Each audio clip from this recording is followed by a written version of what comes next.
I guess that's a good hint to maybe not be so talkative at lunch. So thank you all for having me. It is a profound privilege to be in your presence, and I'm very happy to share with you what I have been working on in the past few years. But first, I want to give you a little bit of context. So we at World Faith are really focused on how can we end religious violence. And this led us onto a journey of discovery over the past few years, and that's what I want to share with you. So first, let's get started towards the beginning. That would be, there we go. So I grew up in the Pacific Northwest in land that was originally of the Chinook Nation, the Ka'atapa'ato, but by the time my family moved there, it was known as Battleground, Washington. And it was a very homogenous town. We grew up in the mountains outside of there, and I remember seeing Teenage Mutant Ninja Turtles when I was 8 years old and saying, I'm going to move to New York. When I was in middle school, my sister had the Book of Colleges. For those of you who are my age or older, you remember before the internet, you had actually got a book with all the colleges. You had to look up your, why are you applauding that? We're just old. Okay. So I looked up New York. I found New York University. I'm like, I'm going there. Never mind, my parents moved to ages 15 and 16. They had never gone to college. For me, I knew what I was going to do. And when I was 18, I moved to New York to study music business. And when I got there, I was inspired by and challenged by all the diversity and difference of people. I immediately dove into the music industry. But I'll tell you, I realized music, still even to this day for me, is my passion. But it wasn't my calling. And some of the discomfort I felt when engaging in difference led me on a journey where I went out to Egypt to conduct independent research on Christian and Muslim relations. And when I was there, I was inspired to get involved in interfaith work. But I was particularly struck, why is it young people who seem to be engaging in violence, and why is it so easy for this violence to happen? Why does it only take somebody to throw a rock through the window of a church or a mosque for 6 to be dead by morning? So when I came back to New York, and I decided I wanted to dive into this work, I found that there was plenty of work happening in spaces in terms of getting religious leaders together for dialogue, which is something I think the world needs. But there wasn't a lot focused on how do we engage young people in communities of conflict to get to know one another, to build the bridges that we need. And so it was out of that frustration that I founded World Faith. Our mission is to end religious-based violence, and our theory of change is really focused on two pieces. One, contact theory, that if you build a relationship with somebody different than you, then you will probabilistically improve how you see their whole community. Secondarily, when young people have, when young people have purpose, direction, and opportunity, they are much less likely to engage in violence. And these two truths work together, created our model, and that is World Faith Chapters. We have chapters across 8 countries in which young people are working in development projects. So we started on campus at NYU. We got our first grant through the Walmart Foundation, through the Clinton Nobel Initiative University. I got connected to other interfaith activists through the Interfaith Youth Corps. Thank you, Ibu, for all of the support over these years. And as we started moving into different communities, we found that there were lots of young people all around the world who wanted to work together to try to reduce violence. But the way that we were able to do that was actually focusing on the development projects themselves. We took on early childhood education in India, women's empowerment in Pakistan, public health initiatives across sub-Saharan Africa, including in Malawi. And then we even saw leaders grow out of this, doing amazing work, including in Poso, where Leon Gogali leads a network of women's programs called Mosuntuwu, now working in 30 villages. Being part of this network was a really inspiring piece because I realized it was so much bigger than anything we had done in New York. This was a movement of people who were working together, and I just got to be a part of it with them. To date, World Faith has engaged over 6,000 volunteers and 300,000 hours of service, impacting the lives of roughly 500,000 people around the world.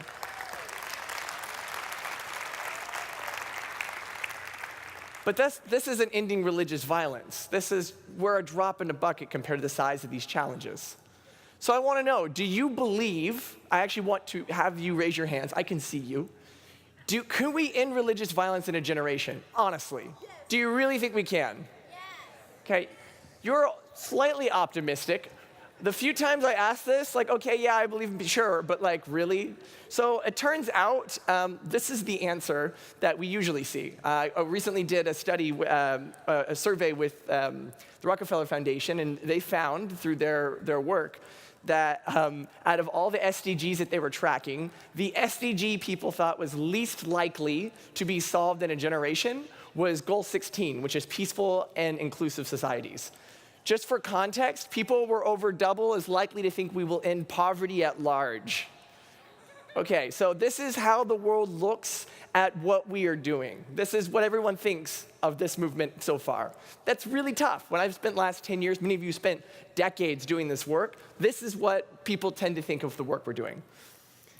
And I get it. It's salient, it's searing, it's painful.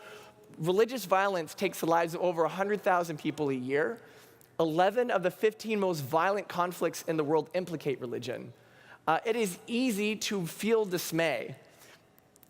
And there are many reasons why this violence happens. Communal violence at large, there are psychological, neurological, biological, tons of different elements that cause violence to happen. Dunbar's number, if you're unfamiliar, is the ability of humans to maintain relationships with only 200 people on average at a time. So we are naturally tribal. The amygdala, when you're afraid, all the prefrontal cortex shuts down. You lose about 20 IQ points, and you go off your basal hunches and not weighed measures. Turns out, not only is raises in testosterone cause more violence, many of us have heard this, but drops in serotonin does. There's actually a study I saw just this week that people are looking to correlate rises in global warming to increased violence because of how the body responds chemically. There's Michael Kimmel's research in a book called Healing Beyond Hate, the idea of aggrieved entitlement of masculinity. It's super interesting, that looks at patterns of violence, particularly on young men. Loss aversion, if anyone's read any Daniel Kahneman, there's a lot of reasons why this is happening. But I want to point out that this notion of tabula rasa, that we're born a blank slate, I don't buy it. There's so much wired into us that makes conflict our normal state that I actually think what we should be looking at is what is causing it when we are peaceful? Because that is actually a much more interesting question to me. So, the question is, why does the world suck so much, right? So, all right, now we know that violence is this big issue and that everyone thinks that we're not going to get anywhere. So why is this? So I wanted to show you this chart. All is not lost. If you may not be able to read it, but this is your likelihood of dying in violent conflict starting in the year 1400 till today. And if you notice the blue, that's where we are now. This is the least violent time in human history. So it's not all bad, okay? And maybe you need a little more data, okay? This is your likelihood of dying in conflict. If you look down here, fourth from the bottom is conflict. If you look at drowning, you're 2.5 times more likely to die drowning than in conflict. I hope that brings you peace. It doesn't me. The point is it's not so bad. So the question is, why do we feel like we're not making any progress? I argue that the way that the amount of resources we have to solve the problem do not match the size of our problem. Our solutions are too small. We're providing Band-Aids to gunshot wounds. And in this case, this is some amazing research by the Institute of Economics and Peace. They found that the world loses $14 trillion in violence because of, $14 trillion in productivity and all the other costs because of violence. We spend over $5 trillion on military spending, but only $15 billion on peace building. So we're spending 15 cents on a $14,000 problem. Okay, that's why we feel like we're not making progress. So why are we not getting this progress? I would argue a step further that we don't have the research techniques, we're not using methodologies happening in other fields to keep pace with where the investment's going. For context, public health right now is a $6.8 trillion space. That's how much funding is going into that space. We're at 15 billion. That's a whole different comma, we're at a totally different scale. I think there are 3 main reasons why we've had these barriers. We have the challenge of low probability occurrences. I'm not going to bore you with Bayes' theorem, but the important thing here is that every single characteristic we use to talk about violence, the majority of people who meet that criteria are not violent. So if you say young men, or you list religious communities or places, or if you talk about people who've suffered abuse themselves, or even the aggrieved entitlement sort of narrative we talked about, if you put these Venn diagrams layered, you still are going to end up with a pool of people who are mostly nonviolent. Low probability is really hard to work with. Self-reporting issues. The methodology we use at World Faith, we realized doesn't account for a lot, and this is true of best practices, I believe, at our field at large. We're using self-reported data. Sure, we can give sentences instead of questions, rank them with sensitivity numbers, but if we look at Daniel Kahneman's work and the work of other behavioral researchers, what people say they're going to do, what they actually do has low correlation. You have the sociability effect, the Hawthorne effect. There's many challenges that happen that make it tough to treat that as viable data. And lastly, there's a huge challenge in our space of generalizability. And what I mean is that when we learn something in one place, we assume that we can't apply it into another, or we're using techniques that make it impossible to do so. We can't make general statements at this time based on research and violence. So I want to take this on. And the way that we want to do this at World Faith is to look at the issue of predictive modeling of peace-building outcomes. So I want to be specific of what I mean here. An outcome is not how many people go through your program. That's usually referred to as an output. What I want to know is how are those people changed, and can we forecast that out? Specifically, when you look at, for instance, investing or putting philanthropy into an issue like vaccines, you need to know who needs it, how long does it last, what is the minimal effective dose, the rate of infection before, the rate of infection after, and what it will cost. And you can actually forecast the impact of those programs. We do not yet have that ability. I believe the way that we get there is through these 4 steps. One is we need to conduct new behavioral research to have a heuristic for violence that we can use in the field that accounts for these social and self-reporting challenges. We have already teamed up with researchers from UMass Lowell and at UPenn to put together a 3-year research project. We've submitted a proposal for this. We're really excited about working in this new space. It's something that's new for us. 2, using something called collective impact assessment approach. We want to get to the largest players in the peace-building field to sit with us. 2 of them already agreed to work on this in some sort of capacity, so we're making progress on this. To gather data using these sets of measures in a uniform way across many programs. And what this will enable us to do is to then be able to analyze that data because it's consistent. Right now, the way that impact's measured in each organization is different. Therefore, we can't compare anything. But if we had a large data set with enough skew collected in a uniform way, we could actually run multivariable regressional analysis or tri-system modeling, a lot of different data science approaches that could really help us. And lastly, and this is really important to me, the finished product needs to be something that non-technical people can use for free to get that. So I want to, yeah. So I'll get a step into that. In the first phase, we're looking at, as I just mentioned, where we can do this. We're looking at Nigeria and Pakistan. For those of you who are nerds, that's some of the details of how we want to do the study.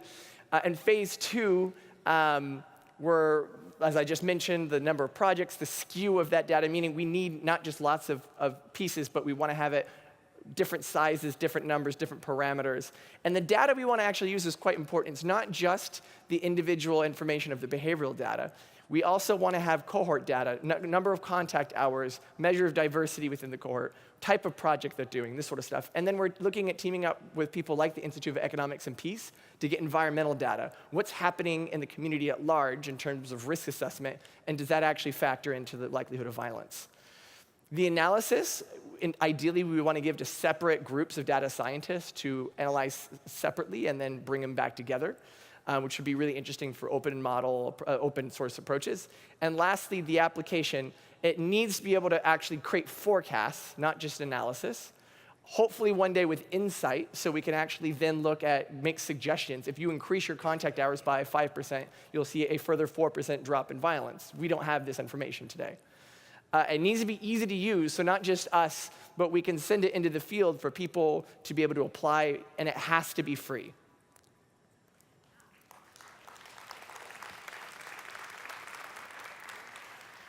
So this is a chart of smallpox infections from basically the past 100 years.